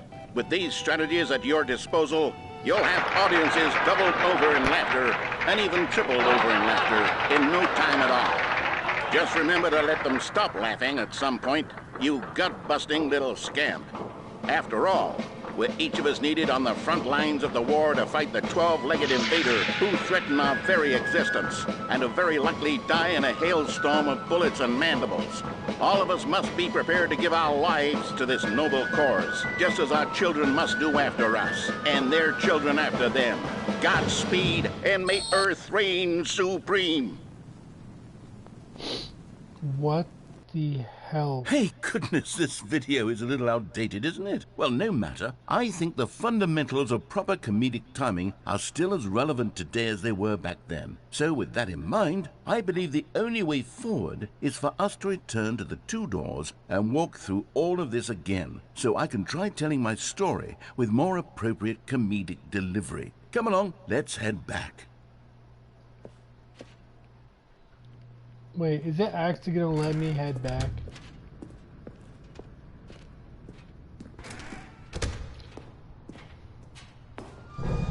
I can feel it. This time, I'm really going to nail the delivery. You'll be in stitches. A talking bucket, you'll say? How ridiculous. How absurd. What a hilarious concept. The king of comedy. That's what you'll call me. Thank goodness we had the instructional video. Otherwise, who knows where we'd be right now. Well, I wouldn't be the king of comedy, that's for sure. The bucket spoke to Stanley. The bucket spoke. The bucket spoke. Oh, I'll figure it out on the fly. No need to overthink things.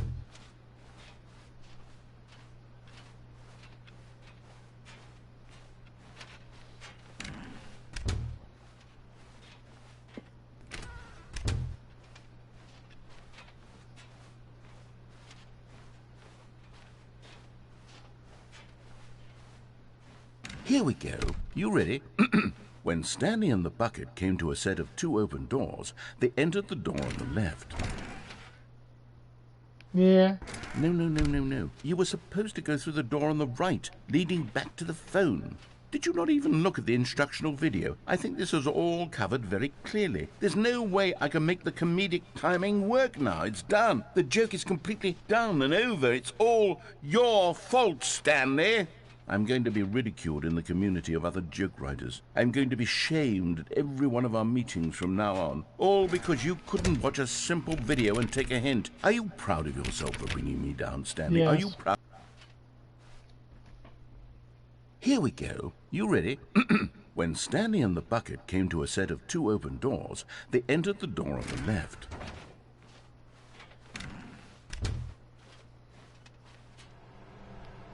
What? We're back at the phone already? No. What's going on? There were supposed to be several rooms leading up to this. There was supposed to be a build-up to this point. A dramatic display of remarkable comedic wit which culminates in this scene with the phone. But now the timing's completely off. The joke will never land. Well, not the way it was meant to. And it's all my fault. I must have forgotten that the phone room comes immediately after the two doors room. What an egregious mistake. I've made a fool of myself. I don't deserve the title of King of Comedy. I'm nothing. I'm not even the lowliest joke-telling whelp. I think I need to go back and rewatch that instructional video again. Yes, surely that will help me improve my... And what am I supposed to do?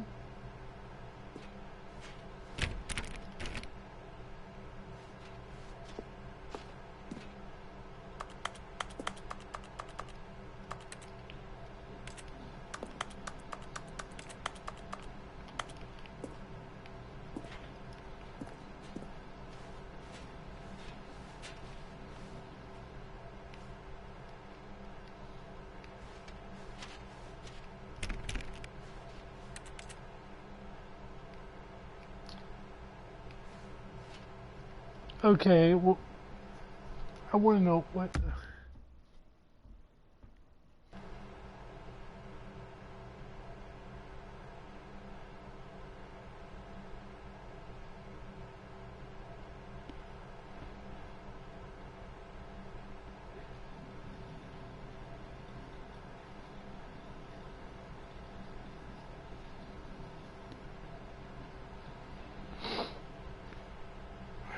Guess we'll have to wait and see. I guess we'll just wait and see what this guy's gonna do.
Secret disco?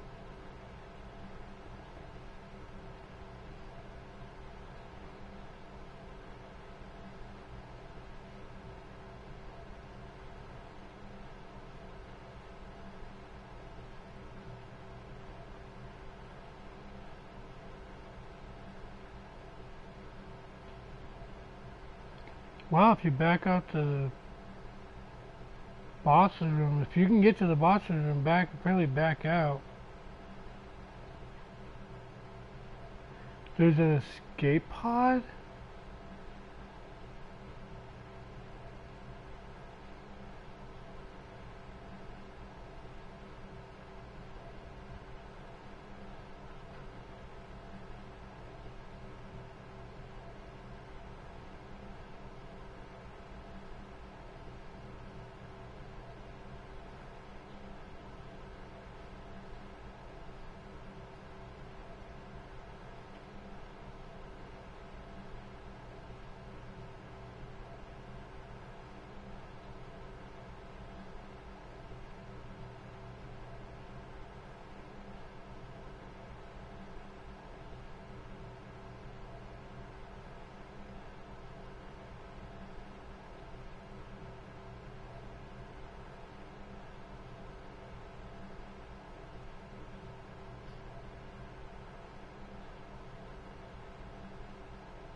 I am so confused on what I'm supposed to do right now.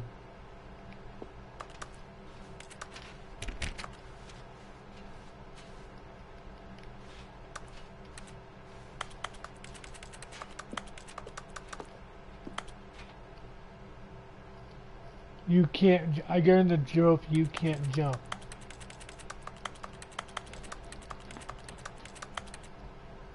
Alright, let's click on begin the game again.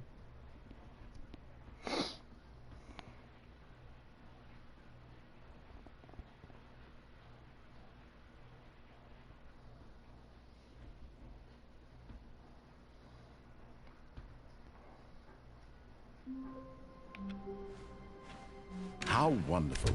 Stanley was alone. Finally. This is great, he thought to himself. This is what I've wanted all along. I got what I wanted. The good old bucket. Just Stanley and the bucket. Off on another thrilling adventure together.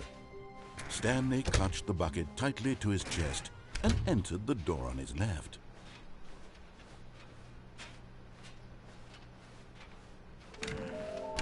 See, I still have to find somewhere both red and blue. I think I know where that is. That's that one door in a large room with lots of boxes. I can't figure out what that one is.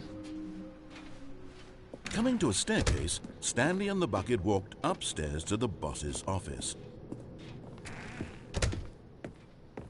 So apparently... Stepping into his manager's office, Stanley was once again stunned to discover not an indication of any human life.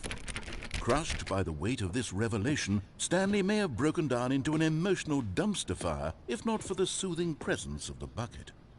Even now, in his darkest of hours, did the bucket's warmth and guiding light pierce the... But Stanley guessed the correct code by sheer luck. Was it that the bucket knew all along? Was the bucket guiding him? Yes, this is certainly the most logical explanation.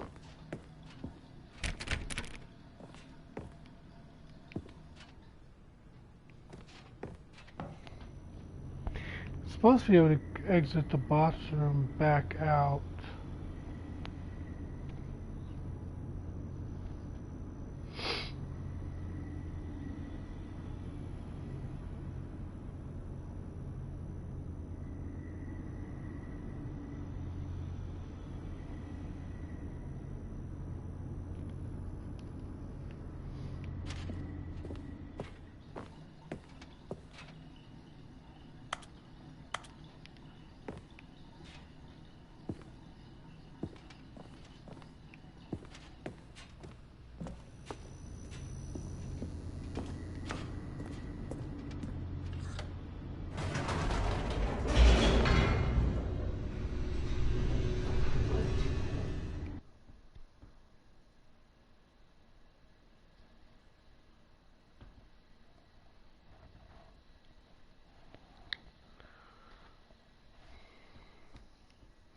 The elevator raced downward, plummeting towards an unknown fate.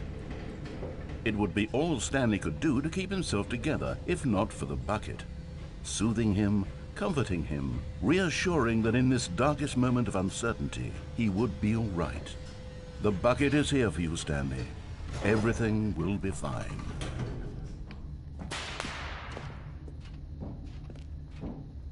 Stanley and the bucket walked straight ahead through the large door that read, Mind Control Facility.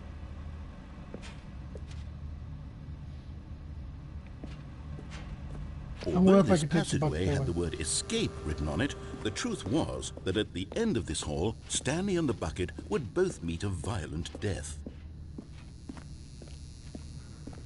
The door behind them was not shut. Stanley and the bucket still had every opportunity to turn around and get back on track. At this point, Stanley and the bucket were knowingly walking forward into a very painful death for each of them.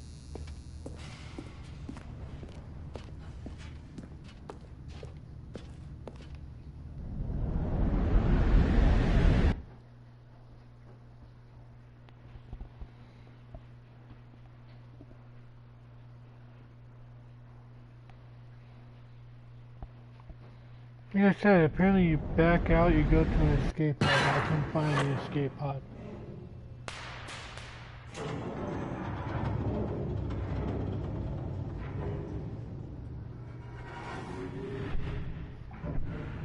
As the machine whirred into motion and Stanley and the bucket inched closer to their demise, Stanley reflected on how meaningless the bucket's warmth and comfort had turned out to be.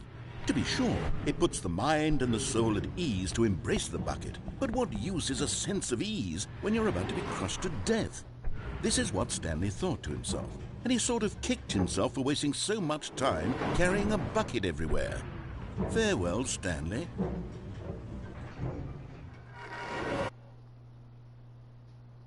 Farewell, Stanley, cried the narrator, as Stanley and the bucket were led helplessly into the enormous metal jaws. In a single visceral instant, the bucket's life came to an end, as it was crushed violently to death.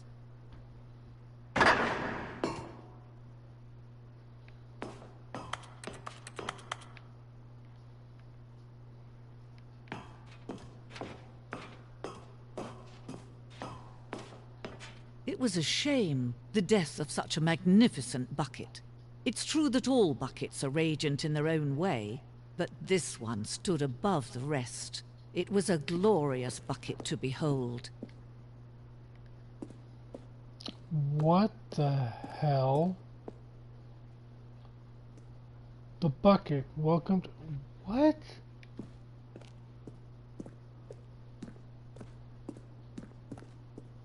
Can you see how arrogant it was for Stanley to take a bucket like this and to claim it for his own? Can you see the hubris that blinded him? Can you see that the bucket is far more noble than Stanley will ever be in his short life?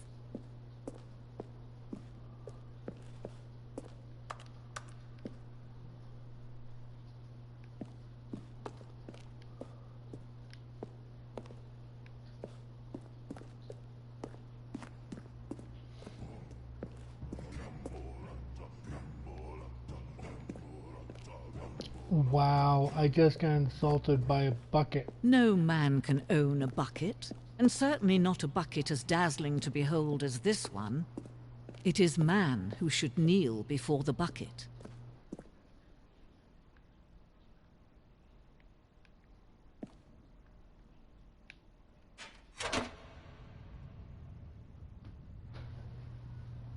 But there is something we can do. Something we can do together, you and I, that will right this terrible wrong. Let Stanley die. Let him be crushed by the machine. Don't reset the game. Don't give him another opportunity to run off with another beautiful bucket. We can save the world's buckets from their treatment as tools and implements if only we let Stanley die together. The bucket shall take its place as ruler, as leader, as commander of a new world, a new vision for...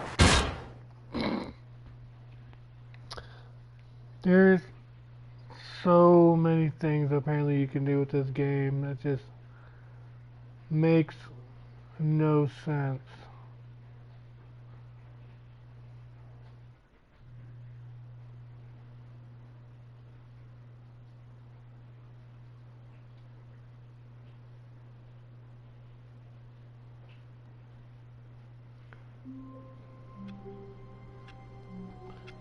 Broom closet Easter egg.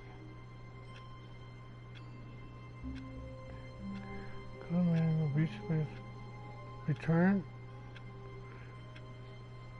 Okay. In a meeting room. Bosses.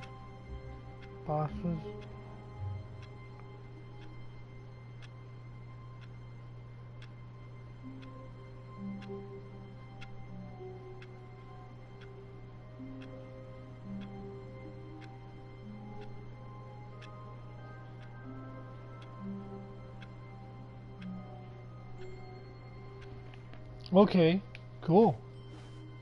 All of his co-workers were gone. What could it mean? Stanley decided to go to the meeting room. Perhaps he had simply missed a memo.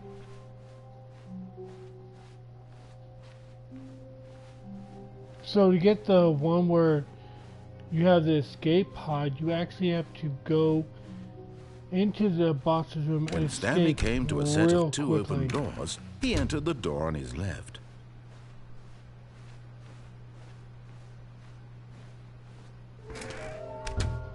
I still know that is.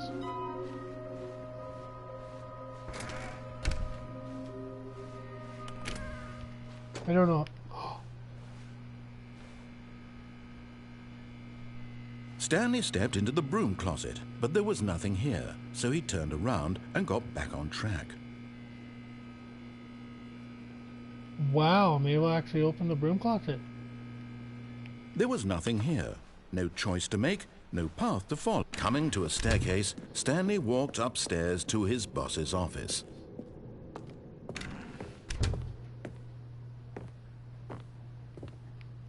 Stepping into his manager's office, Stanley was once again stunned to discover not an indication of any human life. What could it mean? Stanley wondered aloud to nobody.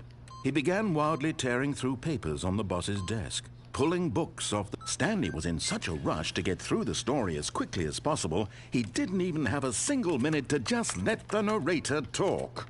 That kind of anxiety isn't healthy, so he relaxed for a few moments with some calming New Age music.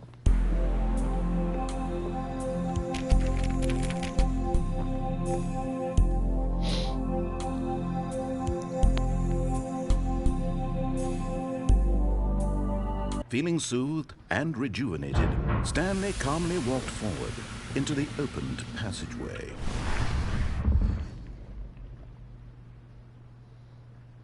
Yeah, it says right here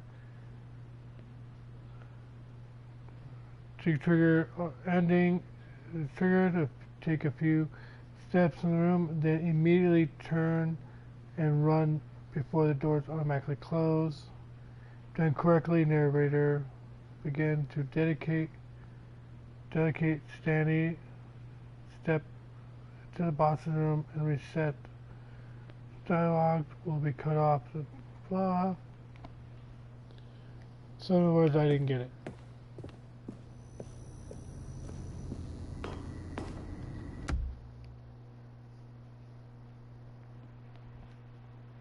So I'm going to try that one more time real quick. After this, I'm probably going to go to bed.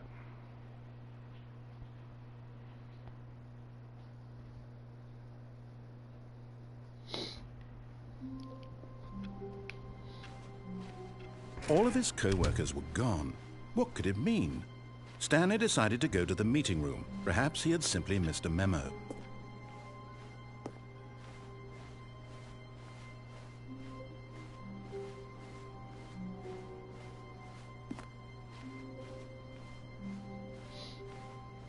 When Stanley came to a set of two open doors, he entered the door on his left.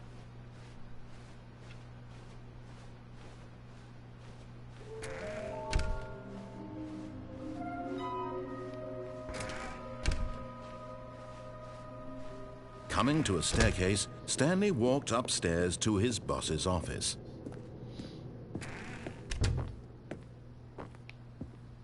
Okay, I think we all...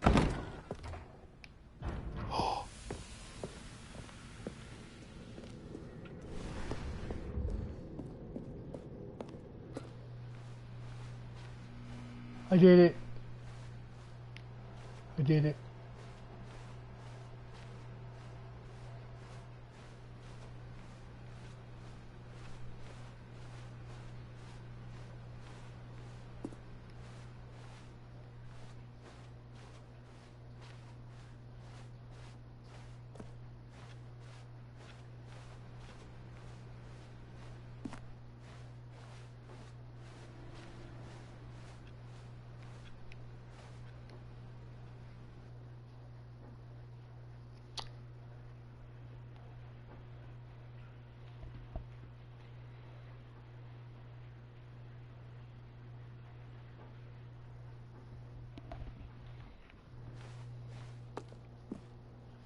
You are now leaving.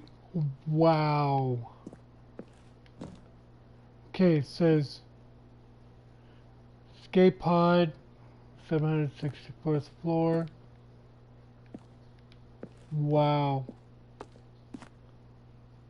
Escape pod bay, 760th floor.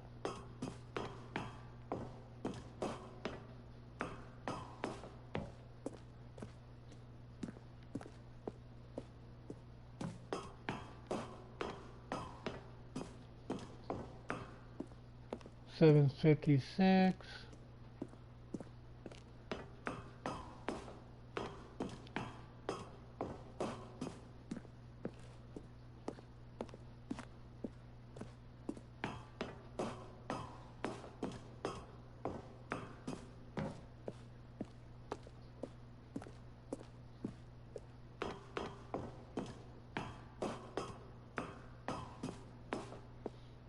Escape pod.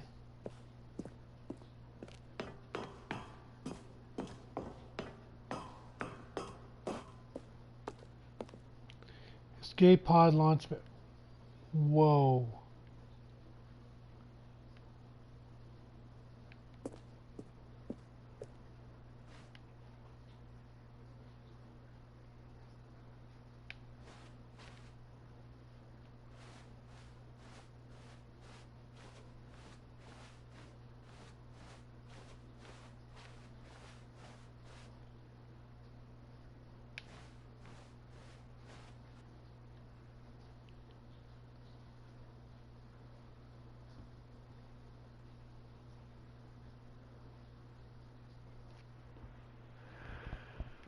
Wow.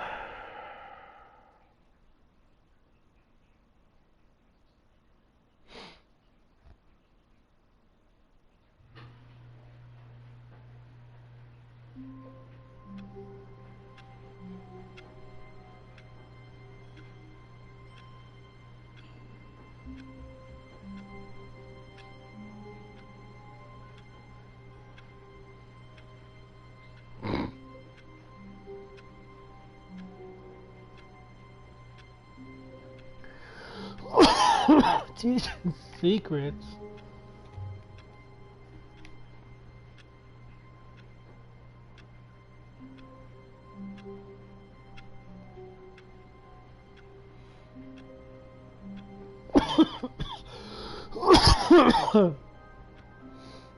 I'm bookmarking this. This is pretty cool.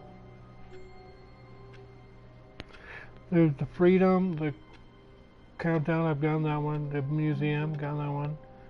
Marley of Madness, I think I've gotten that one. Broom Closet, non-ending. But this is if you choose the door on the left. Confusion, Art, Apartment, Choice, Zen.